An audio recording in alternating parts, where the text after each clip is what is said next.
أنفسنا من سيئات أعمالنا من يهده الله فلا مضل له ومن يضلل فلا هادي له وأشهد أن لا إله إلا الله وحده لا شريك له وأشهد أن محمدا عبده ورسوله. يا أيها الذين آمنوا اتقوا الله حق تقاته ولا تموتن إلا وأنتم مسلمون. يا أيها الناس اتقوا ربكم الذي خلقكم من نفس واحدة وخلق منها زوجها وبث منهما رجالا كثيرا ونساء واتقوا الله الذي تساءلون به والأرحام إن الله كان عليكم رقيبا. يا أيها الذين آمنوا اتقوا الله وقولوا قولا سديدا يصلح لكم أعمالكم ويغفر لكم ذنوبكم ومن يطع الله ورسوله فقد فاز فوزا عظيما. أما بعد فإن أصدق الحديث كتاب الله وخير الهدى هدى محمد صلى الله عليه وسلم وشر الأمور محدثاتها وكل محدثة بدعة وكل بدعة ضلالة وكل ضلالة في النار. Alhamdulillah, we praise Allah and we seek His assistance and we seek His forgiveness. We seek refuge in Allah from the evil within ourselves and from our bad deeds. Whoever Allah guides, there is none that can lead him astray, and whoever is led astray, then there is no guide for him. I bear witness that no God has the right to be worshipped other than Allah. He is alone and has no partners, and I bear witness that Muhammad is His slave and His messenger. O you who believe, fear Allah as He ought to be feared, and don't die except as Muslims. O humanity, fear your Lord who has created you from a single soul, and created from it its mate, and scattered from them too many men and women. And fear Allah from whom you demand your mutual rights, and don't cut off relations with the wombs that bore you. Indeed, Allah is a Raqib over you. O you who believe, fear Allah and say that which is correct, in order that He may accept from you your deeds and forgive you of your sins. And whoever obeys Allah and His messenger has achieved the greatest achievement. Amma ba'du. Certainly the most truthful speech is the book of Allah, and the finest guidance is the guidance of Muhammad sallallahu alaihi wasallam. And the most evil of affairs are newly invented matters in this deen, and every newly invented matter in this deen is a bid'ah, and every bid'ah is a straying, and every straying is in the fire. Before we begin, inshallah, I'm going to ask the brothers who came to visit us this morning to be a little patient. I had yesterday morning forgot that we were having some visitors this morning from the Tulab al-Ilm, from the students of knowledge, inshallah, and we have promised them some advice for the students of knowledge, and we'll leave that after our class, that we have promised the regular Muslims that we would cover this morning on manhood, so I hope the brothers are patient.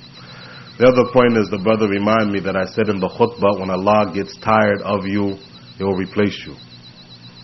And he asked me, is that proper to say?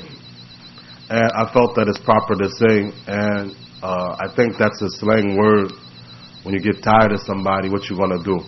Not that you tired of him, but when you dislike what he does or whatever, then you do it. And I thought that this was the way we say it in light of the statement of Allah. If He wishes, He will replace you with a new creation. And if He wishes, meaning when you just continue to exceed the bounds of disobedience to Allah and His Messenger alayhi salatu wasalam, Allah subhanahu wa ta'ala will replace you. I don't know that anyone understand from my statement that Allah gets tired. Like we mean we tired. And if somebody understood that,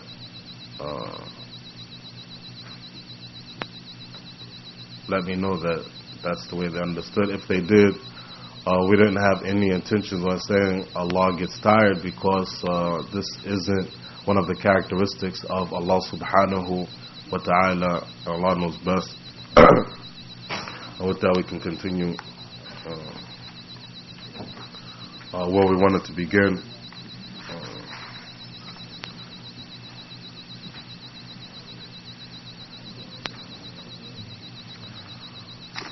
I think we'll begin, inshallah, as we had said we would begin with we'll handle that issue of masturbation, but it looks kind of small, inshallah. And also the issue of hanging out with or making amongst your companions the bad Muslims. And the Shaykh just had mentioned in general, he quoted some of the ulama who just mentioned in brief that choosing bad companions strips someone of their manhood. or might nullify your manhood by hanging out with those who are disobedient to Allah and His Messenger sallallahu alaihi wasallam in general. And then the Shaykh refers us to the next chapter. He says for a little more clarification, and that's the chapter being with those who leave the salat or those who commit major sins in general. And the Shaykh, he said that this intermingling with the people who leave off salat or the people who commit the major sins in general, that this nullifies or strips someone from his manhood, and that his witness will not be accepted if he has the ability to change the wrong of the people he's with or to stay away from those people. His witness will not be accepted unless let me back up. His witness will not be accepted if he has the ability to change that wrong or to stay away from that wrong. But if he doesn't have the ability to change that wrong or to stay away from that wrong, but he doesn't like that wrong, nor does he like being in the presence of those people, then this is a different case, and his shahada can be accepted, and it'll come a little clearer inshallah by the end of this section. He quotes the Shaykh, another Shaykh, who says, from amongst the things that strips a man of his manhood, or from amongst the things that would damage someone's reliability, is that he lives with his child who drinks alcohol, and he has the ability to prevent him from drinking that alcohol or to remove him from his house. But he doesn't change the situation at all, but he leaves it like it is. He lets his child drink when he has the ability to stop him, or he lets him drink when he has the ability to kick him out the house, and he doesn't. And the Shaykh, he said, this is with your own child, and it's even more so damaging to your manhood when it's other than your own child.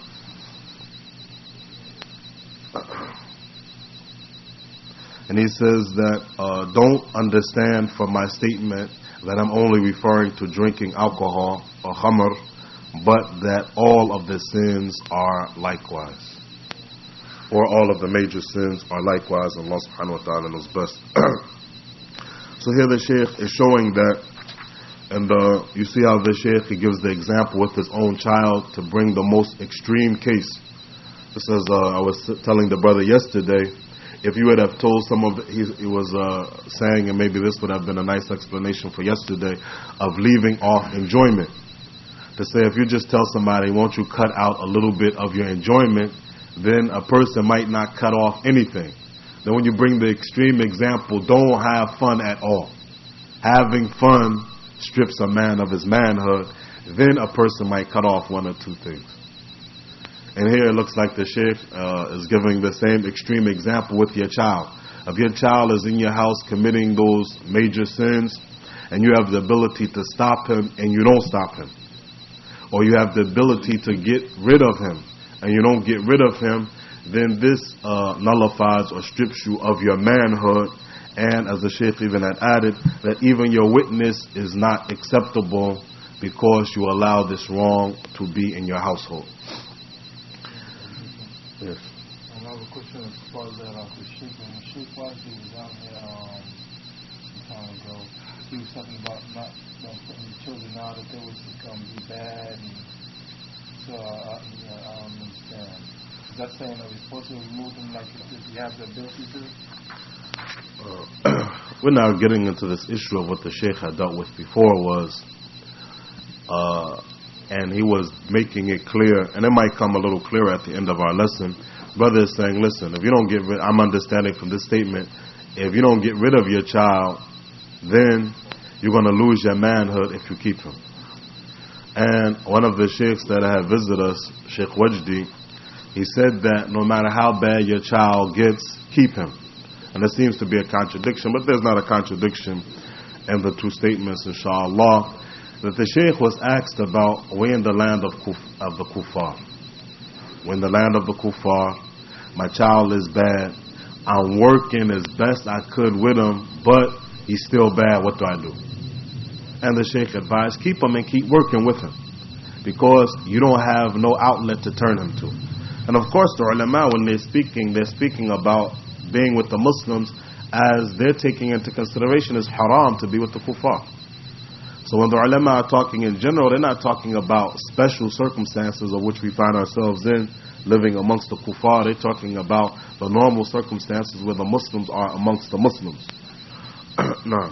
And this is the same case like the verdict of the Messenger of Allah ﷺ of the one who commits fornication. That means the young people, before they get married, they commit illegal sexual intercourse, then they get lashed, and then they're kicked out of the land. I forgot what you call that word.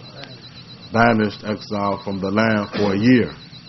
Okay, you say a girl get busted, committing fornication, beat her publicly, kick her out. What's she going to do? Or get back in there again?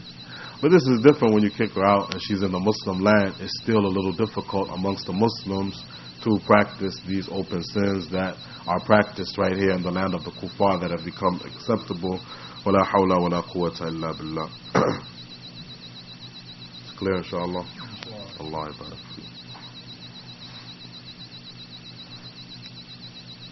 And then the Shaykh goes on to try to explain a little farther and says that when a person knows that this is the circumstance of someone that he's with, that the person is practicing these major sins, and he doesn't try to stop him, and he has the ability to stop him, or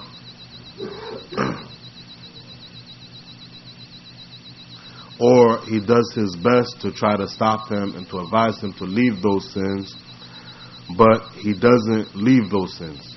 That person, he doesn't leave the sins. The first case was he knows about it and he didn't even try to stop him, and he had the ability to do so. And then the next case was he tried to stop that person, but that person didn't stop, because he didn't have the ability to stop him. He just advised him, but the person didn't take his advice and didn't stop. And this second case, this person is not stripped of his manhood, and his witness is not denied, so long as he stays away from that person as much as he has the ability, meaning his child, to stay away from him as much as he has the ability to do so, and to stay away from the other people even a little more. And then the Shaykh who wrote the book, who's living now, Abu Ubaidah, Hafadhullah, he says, I'm saying, listen, let's pay close attention or be very careful with this last condition that the ulama is mentioning, especially in these last times and these last days where the sinners are in such large numbers amongst the Muslims who commit the major sins. وَلَا حَوْلَ وَلَا قُوَّةَ إِلَّا بِاللَّهِ. And he's referring to the issue of, you try to stop the Muslims, but you can't stop them. They keep on practicing their major sins. You try to stay away from them, but it's impossible to stay away from them. In that case, the person won't be held accountable, or his manhood won't be stripped, because he did the best he can do. And maybe we don't see it right here in our case, as our numbers aren't that large, but you might see it in the land of the Muslims where the whole house is on sin, except maybe the father.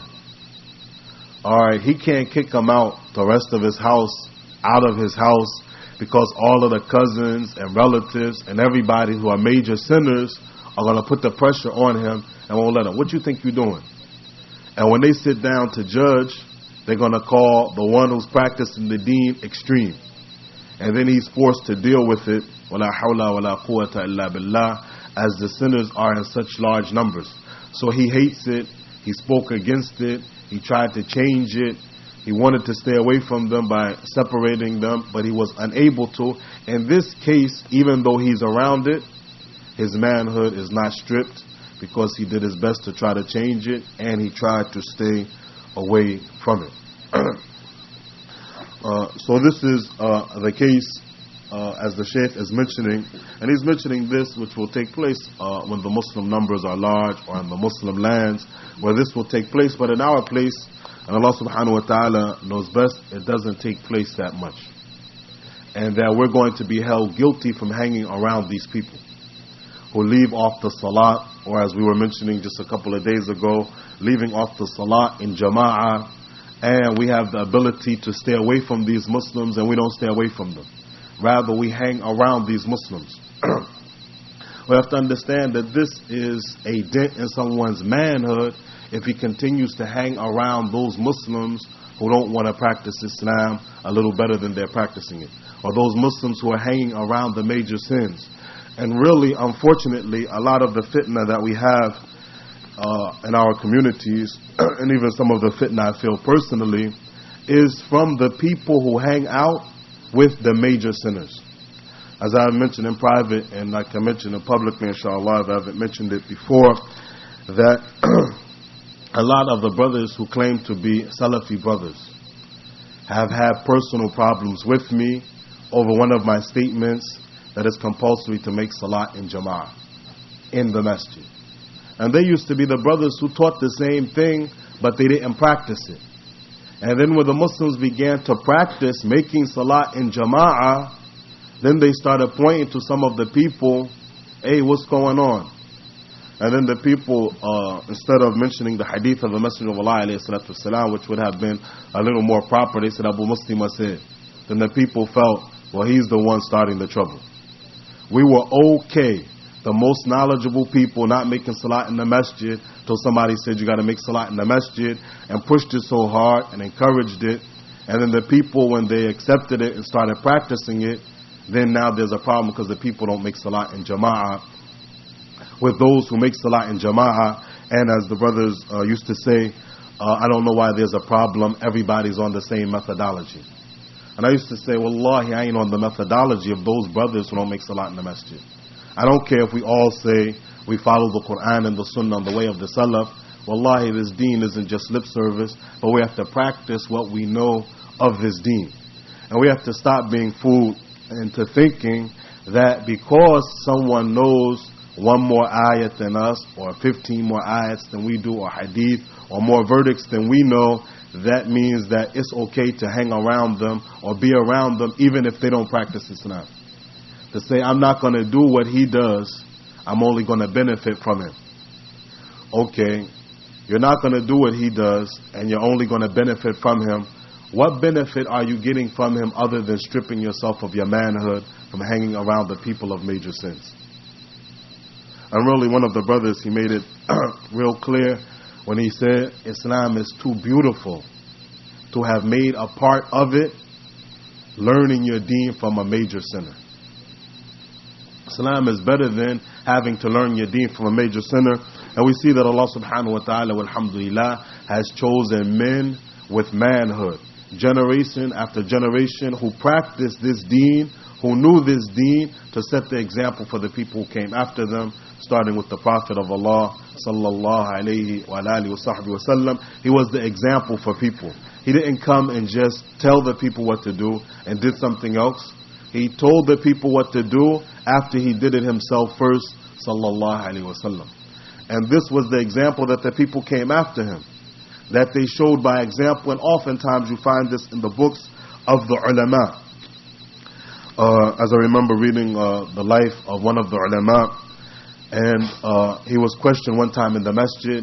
They say, you're the most knowledgeable person of the salat of the Prophet sallallahu alaihi wasallam. Show us how to make the salat of the Prophet sallallahu alaihi wasallam. He said, Allahu Akbar, and started making salat. To show the people, see that? That's the salat. And the people taught by example, alhamdulillah, in this deen, until the days of corruption came amongst the Muslims, where the people didn't practice the deen, but they taught the deen.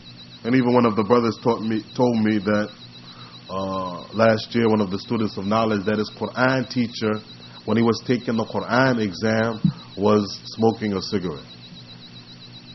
Hafiz of the Qur'an, teaching the Qur'an, and in the exam he's smoking the cigarette. I'll read that ayat again. And really, we don't have to subject ourselves to learning from people like that, because Allah subhanahu wa ta'ala will always, inshallah, choose people who practice Islam, who know Islam, for us to learn from. It just might be a little more difficult for us to get to those people, but those people are always around. Alhamdulillah Rabbil Alameen. Let's be aware of this point of our manhood, that we don't hang around the major sinners in light of what the people keep saying, we Muslim. We all Muslim. Yeah, we all Muslim, inshallah ta'ala, in our belief. And as some of the ulama, they say, but you're fasiq in your practice. But you're disobedient to Allah and His Messenger, alayhi salatu wasalam, in your practice. And we don't hang out with those Muslims.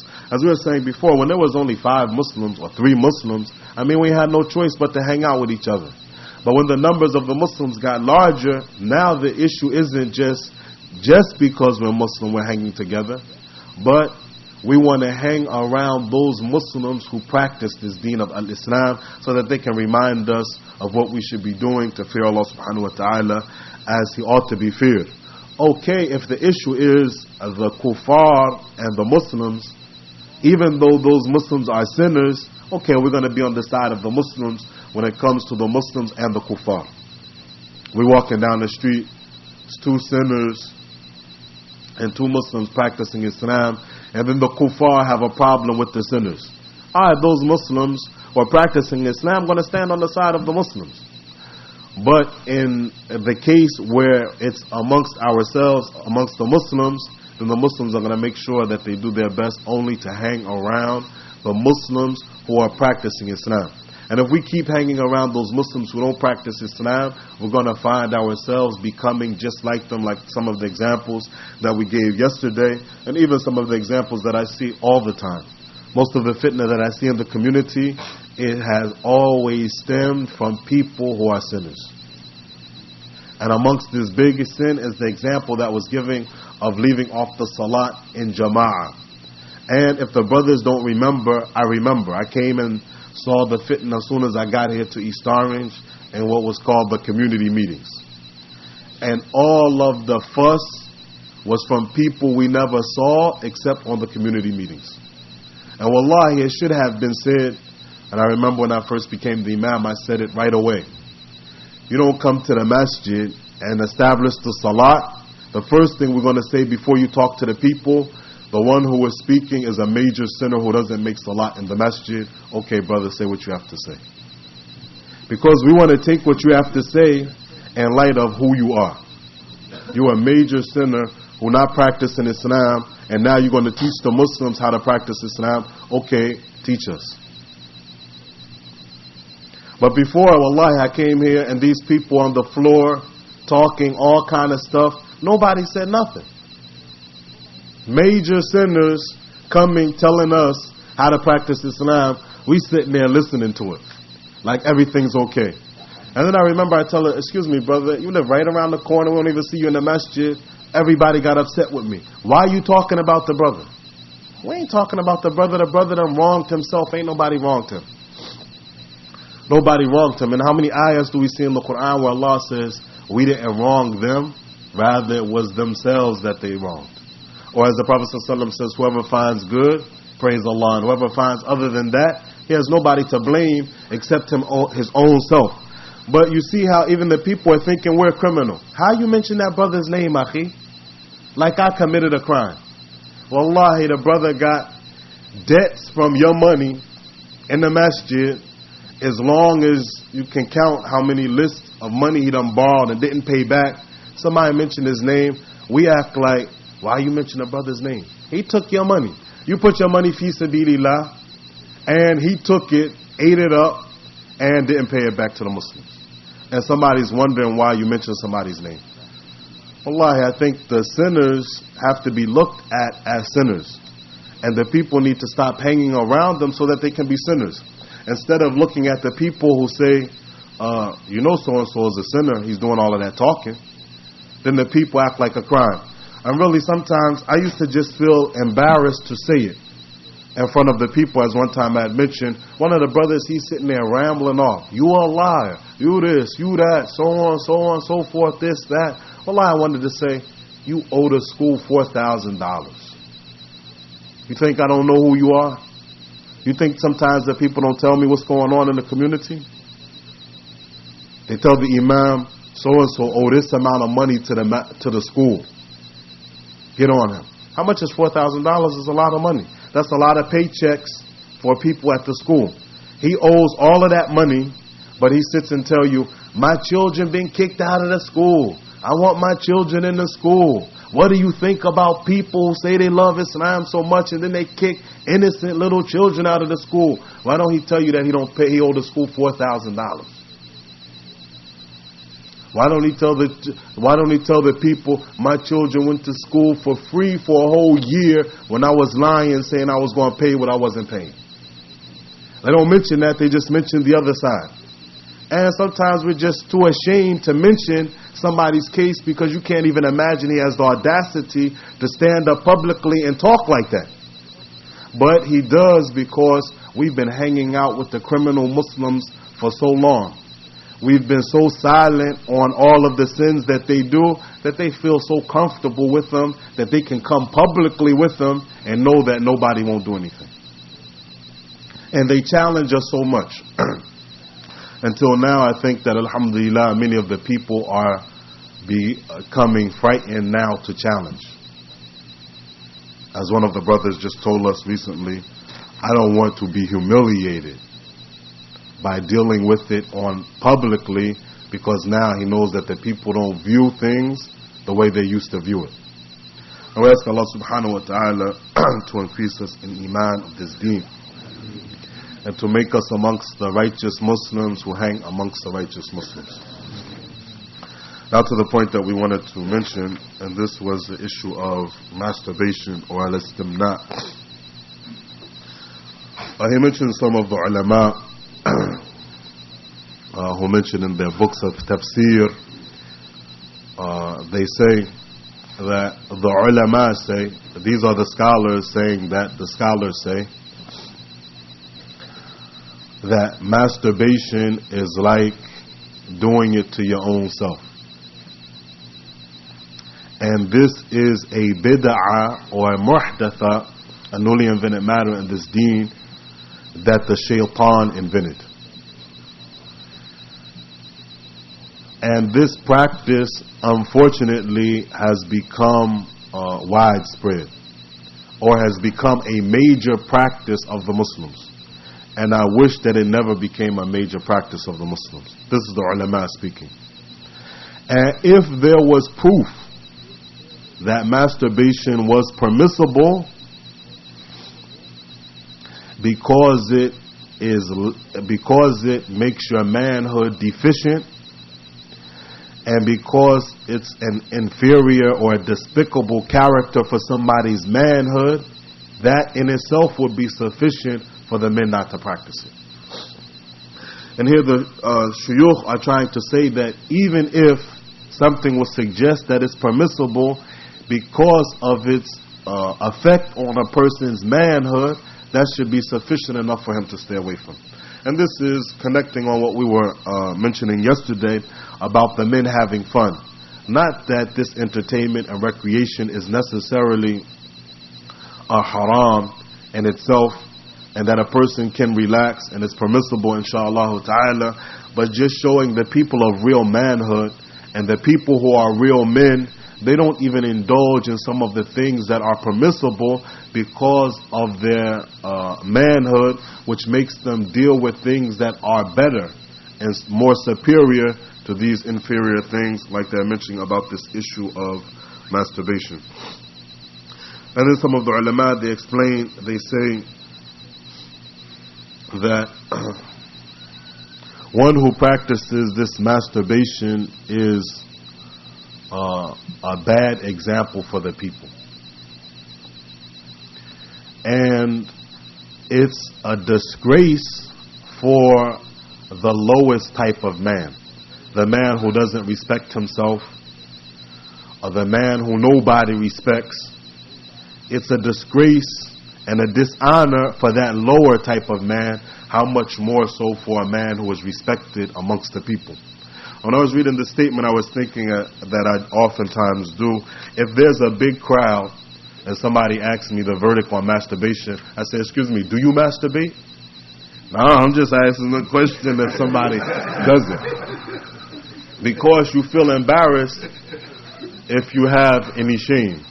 To say, yeah, I do it all the time. I just want to know, is it okay or something like that.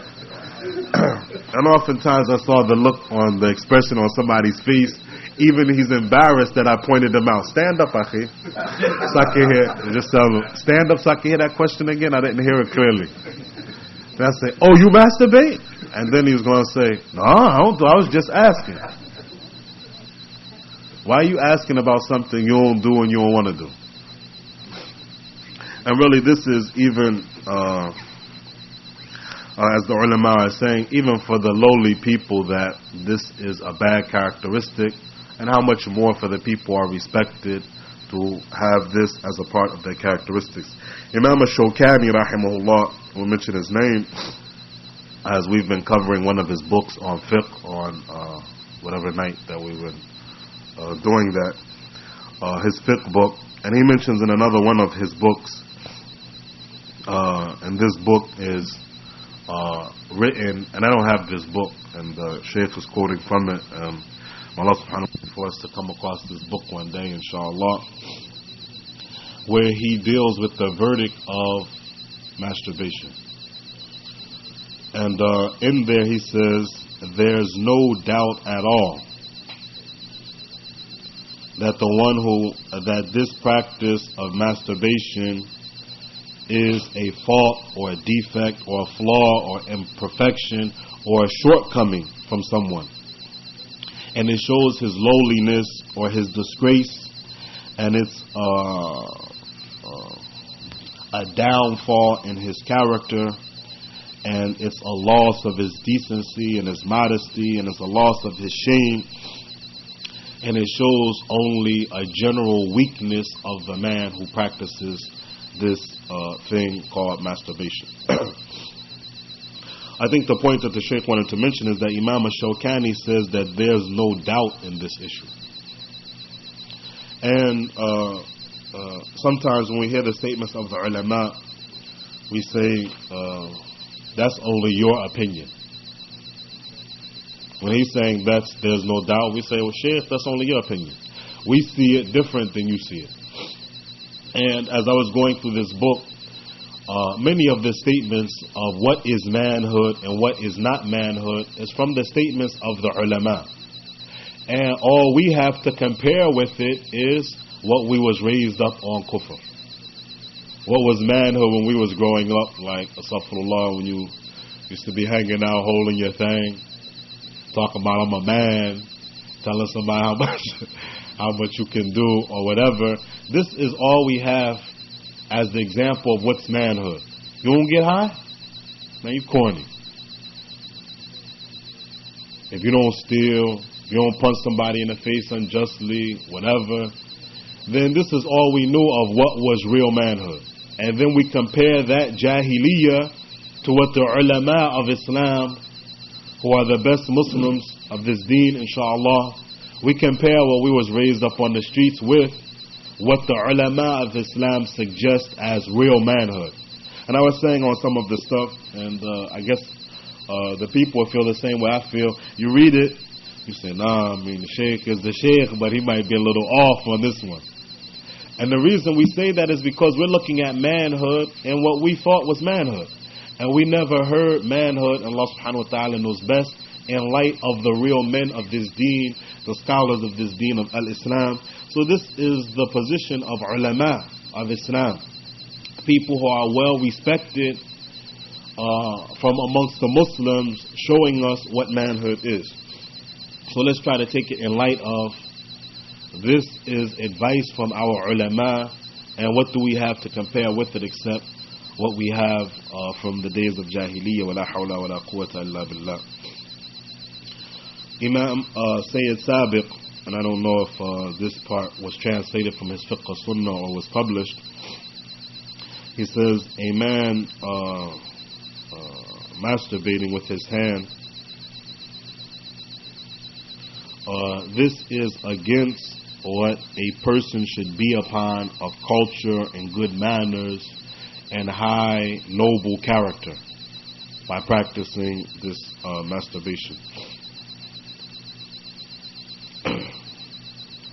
And then he just mentioned some of the ulama who just say in general that masturbation is that which opposes or strips a person of his manhood. And then he gives this story, and the story is nice, and I hope it comes out in English, but it seems like you just got to know a little Arabic to understand it. Some people call masturbation jalda amira. They call masturbation jald amira. Jald really means, and this will help you get the point across, inshallah, means beating. So let's just call it beating amira. Because amira used to be referred to the penis, so that's what they call masturbation. Yeah.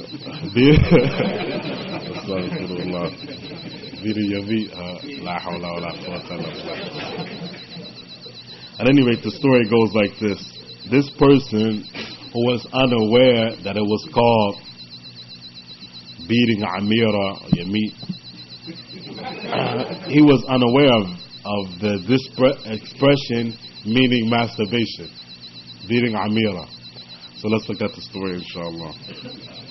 He says, my mother had a little jariya, this little servant or something, and her name was Amira. So maybe everybody will be keen not to name their daughters Amira. He had this little girl named Amira. So one time his mother, she beat the little servant girl Amira. So this time she beat Amira so bad that Amira was screaming. And the people heard the scream. So the people came and said, Subhanallah, who's doing all that screaming? So the man, he said, no, it's no problem. That's just my mother beating her Amira. Wala hawla wala quwwata illa billah.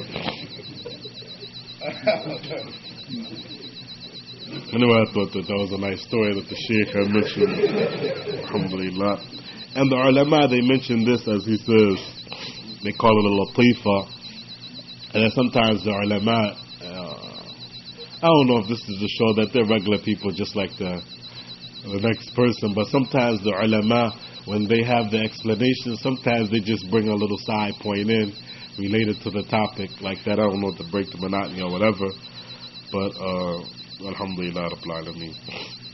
He says, as far as this issue of masturbation and looking at it in light of an Islamic ruling, and so far we weren't looking at it in a light of Islamic ruling, is it haram or halal? And we say usually the issue of masturbation, when it comes up, is it permissible or not? And really the ulama here, they weren't looking at the issue of is it permissible or not. They were looking at it in relationship to a person's manhood. And this isn't the character befitting of the real men, as the ulama had explained. He says, but when it comes to the issue of is it permissible or not, he says the overwhelming majority of the ulama just say straight out it's haram. And then he said the ulama who are a little more detailed in their verdicts, the muhaqqiqun, he said that they explain, and I like this explanation that he brought, alhamdulillah. He says that they give the detail like this about the issue of masturbation. They say that if a person's wife is masturbating him, then it's permissible. If it's done by somebody's wife, then it's permissible. If it's done by a lady other than his wife, or he's doing it to another lady other than his wife, then it's haram, and there's no difference of an opinion in these first two positions, inshaAllah ta'ala. He says, if someone does it instead of, or in replace of enjoying his wife, then this is haram. To say, I don't feel like being busy with my wife today, I want to do this, then they say that this is haram if a person does it instead of enjoying his wife. He says, and then the next one, as far as the person who's just trying to please himself or to satisfy his lowly, lustful desires, then this is haram. He says, however, if a person is doing it to save himself from zina, committing fornication or adultery, or to save himself from homosexuality, that he thinks that if he didn't do it, he don't see no way in the world how he gonna stay away from being a fag or committing fornication. If that's the case, then it is permissible so long as he did his best to try to fast to cut off his desire. And he did his best to try to fear Allah and stay away from that sin as much as he was able to. So here the Shaykh is explaining, and this verdict has to be mentioned in its detail, because sometimes we don't mention things in the detail and then it changes the whole verdict altogether.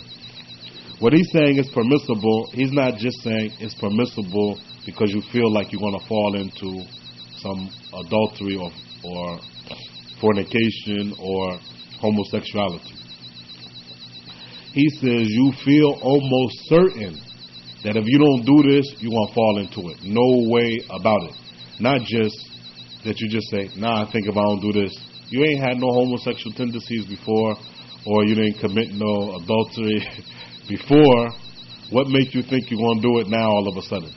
But the person who really feels like thoughts just start coming over him that never came before, and he starts hanging around the wrong people or something till he feel like, I might just actually fall into this thing. All right, that person who feels certain that he's going to fall into it, firstly, this is the type of person that the Shaykh is explaining that to stay away from it, it's permissible. And then he's even adding that I'm not just saying just because you feel that you're going to fall into it for a certainty that it is permissible, but we have to add that you tried fasting and you tried staying away from it as much as you could. Then after that it becomes permissible, and Allah subhanahu wa ta'ala knows best. And this is what we wanted to present today from some of the issues of manhood, and Allah subhanahu wa ta'ala knows best. Wa sallallahu wa sallam wa baraka ala nabiyyina Muhammad. I don't know if there were any questions around hanging out with the major sinners and those who leave off the salah in particular, or around the issue of masturbation. Yes.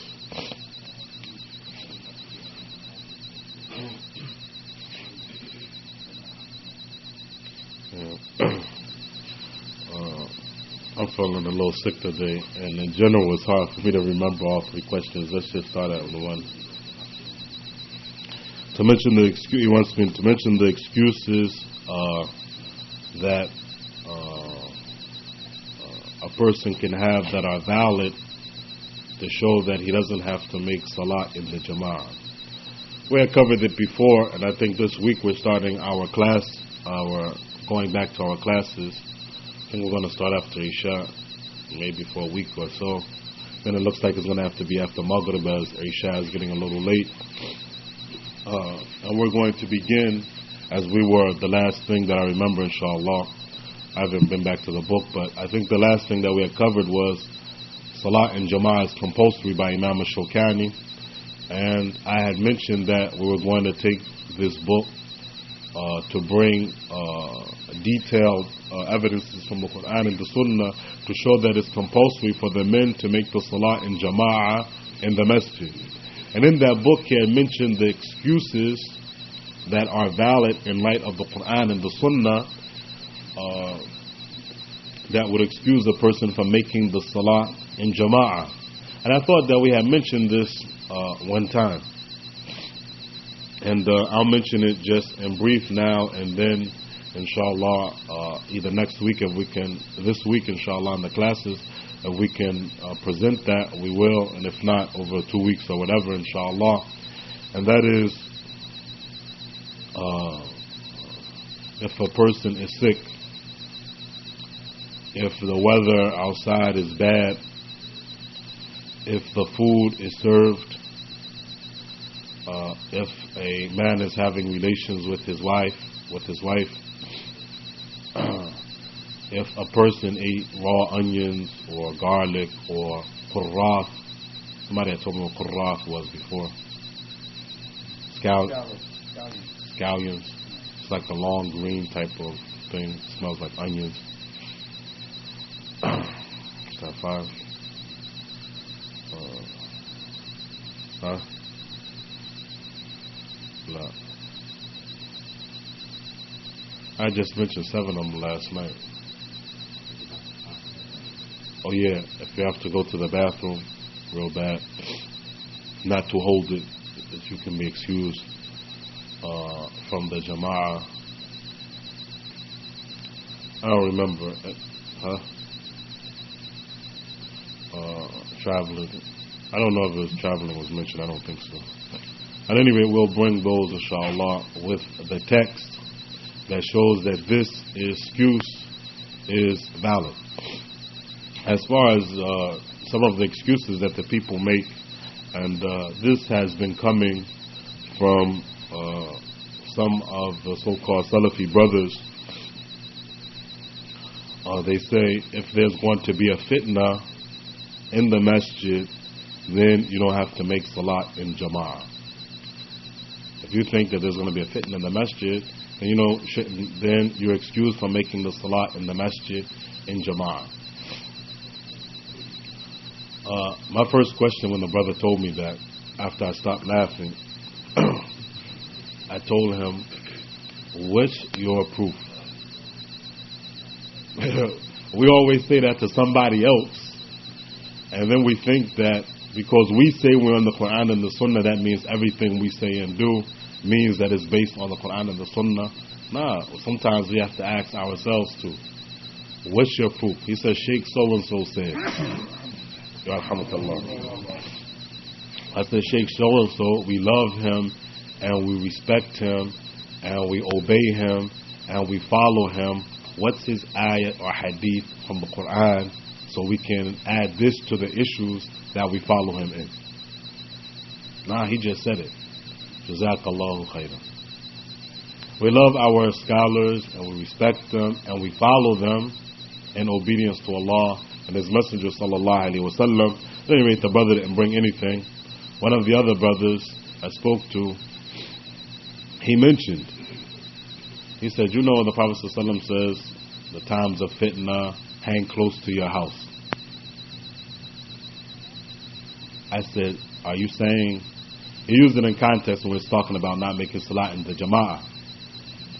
And astaghfirullah, sometimes I'm aware that people use hadith outside of their context, and if you don't catch them on it, let's let it go. So I said, are you using that to say that that's your reason for you not coming to the salat in jama'ah? And that's the understanding of our Salaf al-Salih? He said, no, I was just mentioning the hadith. I said, I was just checking you because you just mentioned the hadith in a context that could be understood, that you were using that to show that it's proof as one of the excuses to leave off the salat in jama'ah. So no, I wasn't saying that. I said, Alhamdulillah Rabbil Alameen.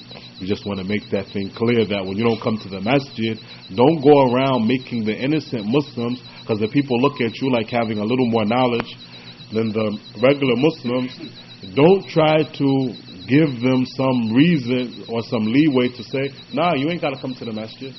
And people do that, and I remember, and I had mentioned this before, that the brothers tricked me, and maybe this is why I feel so upset on this issue. That, alhamdulillah, since I accepted Islam, I've been around the masjid. Alhamdulillah. And when I was in Medina, the brothers who were higher in their studies, and that this was my first year there, and I was a new Muslim in Islam for about a year or so, in Ramadan, they used to say, you don't want to eat in the cafeteria because the food was kind of bad and it was dirty, everything. It was the worst place you could imagine, but we was eating there all year because you got to live. I mean, cats all over the food, and the workers, before they serve it, pushing the cat off the counter, get out the way. They used to just stop the line every now and then. They just tell you, wait a minute.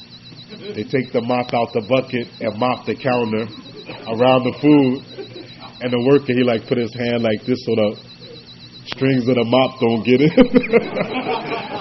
Water everywhere. Then they say, alright, go ahead. It used to be a mess. And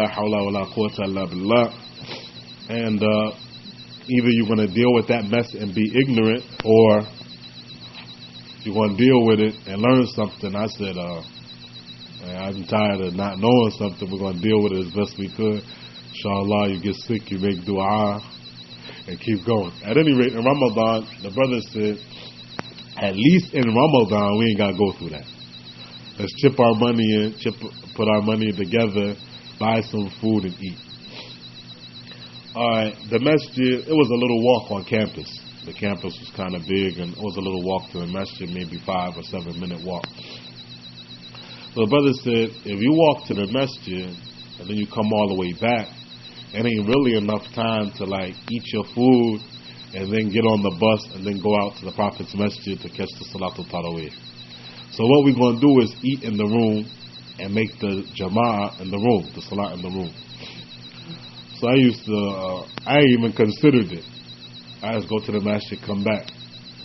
Alright, I was noticing every time I come back, they was giving me the last little bit of leftovers.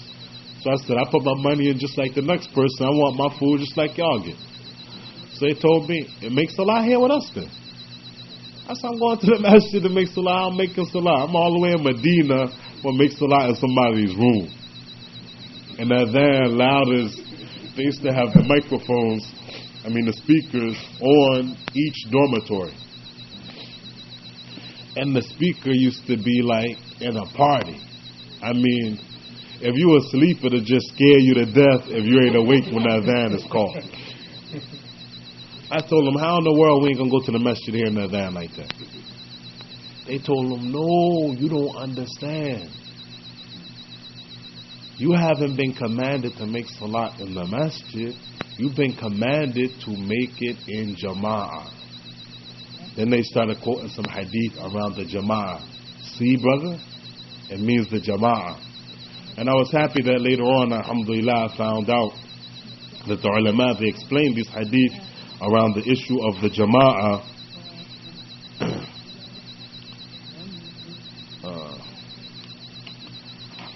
Around the issue of the jama'ah, that the ulama, they explained that what is meant by the jama'ah is the jama'ah in the masjid. And even we brought the text 2 days ago of the Prophet ﷺ when he was talking about the virtues of the jama'ah, and then he explained a person leaves his house and goes to the masjid in the same light of the issue of the jama'ah, to show that the Messenger of Allah ﷺ himself explained firstly to the ummah that salah in jama'ah means salah in the masjid and not in any other place. So the people there tricked us, and the people are still tricking the Muslims because they know a little more than the Muslims. They give them whatever they want to in order to trick them. And I mentioned this before that when Bilal Phillips rahimahullah, when his books first came out, we used to go to class when we was in Medina. But the people who thought that they knew Islam already, they didn't go to class. Nah, we got that stuff down already. So when the book fair came, they used to buy up all the books. Bilal Phillips books, when it first came out, they bought up every book, then they sell it to who they want to.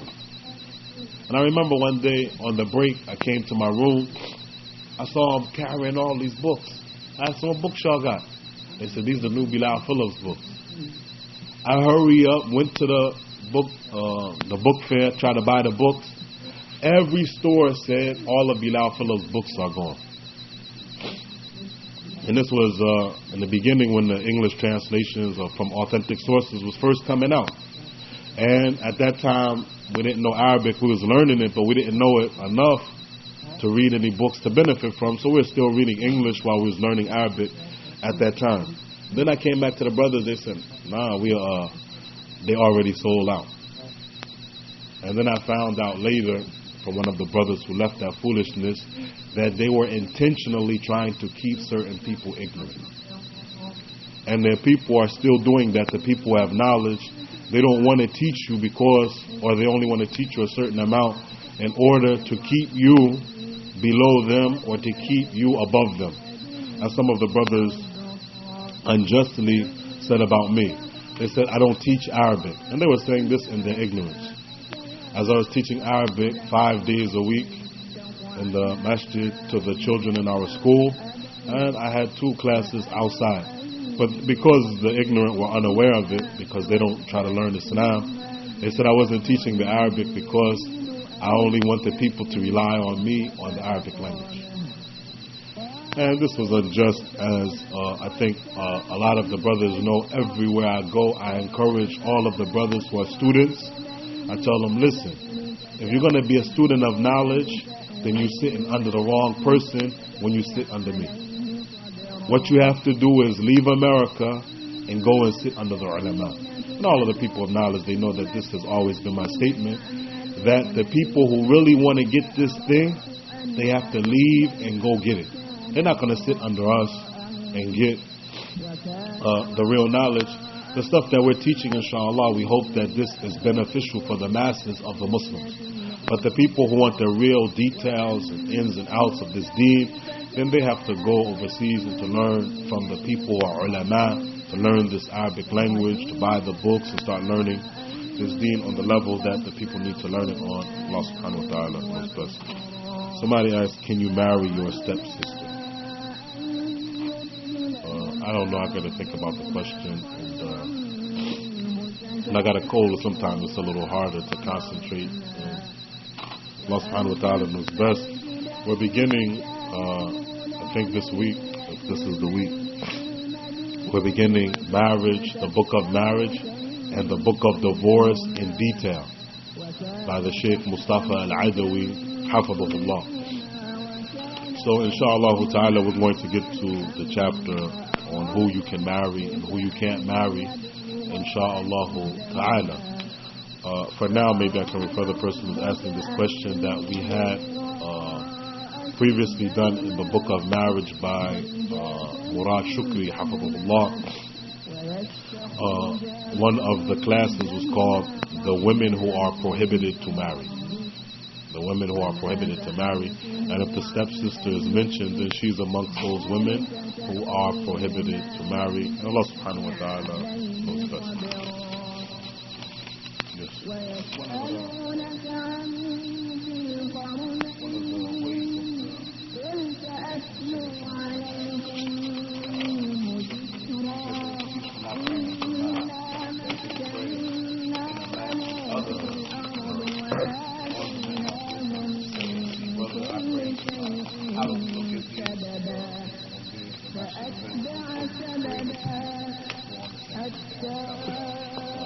Yeah, this is also, Jazakallah khairan, make this a little clear. Some of the people say that they're on the correct methodology. They use also as one of their excuses not to make salah in jama'ah, they say that the masjid is deviant. So they even brag that they don't make salah in jama'ah. As the brother right here is reminding me of one of the cases. A brother, he lived so close to that masjid. This was in the masjid, was in one of those row houses. And you know those row houses are like that wide. He almost can touch the masjid if he put his head out the window. He don't make salah in the jama'ah, and he says he's on the correct methodology. You ask him why, brother. He said, nah, they off it at the masjid. So what that got to do with you making salah in jama'ah in the masjid? No, I ain't making salah in jama'ah in the masjid where the people off of it. Okay, you have to go to another masjid where the people not off of it, but you have to establish the salah in jama'ah. So if it's not in your city, if it's on the other side of town, you got to take a long trip to the other side of town. If you feel that way, you got to take another trip to the other side of town. Or if it's not in your city altogether, you got to move from your city to another city. But they not going across town, and they not moving to another city, and they not on the methodology that they claim to be on. Wala hawla wala quwwata illa billahi al-aliyyul azim. And this is when the problem comes between us and those type of people. Really, we need to look at that issue first. And if they don't come to the masjid, the case is going to be closed. As one of the brothers and the shuyukh, they were a little upset with me, and they had told me one time in one of our gatherings, they told me, don't get angry with the ordinary people. As I was furious at one conference. This same brother whose hand almost can touch the masjid, or didn't make salah in jama'ah,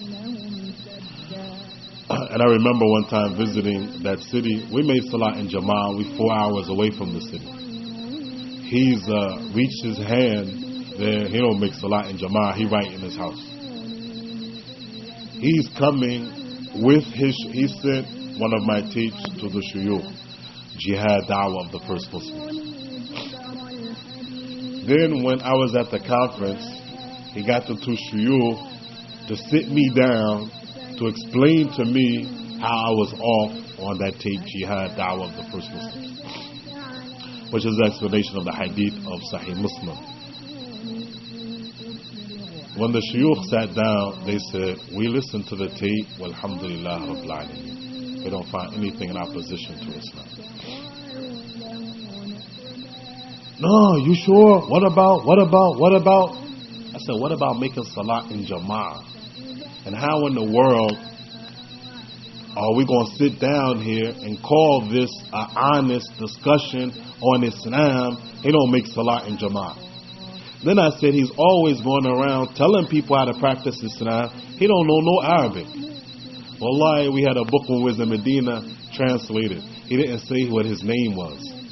He said his kunya was Abu Khadija. Nobody knew him as Abu Khadija. Everybody knew him by his name. But he put Abu Khadija because if he'd have put his name, everybody would have knew. What? He don't know no Arabic. How he translate something? So anyway, when it was found out who Abu Khadija was, then he said, nah, I ain't really translated that. Somebody put my name on it. I didn't do it. I said, really, how are we going to sit down here and have an honest so-called debate on the issue of Islam?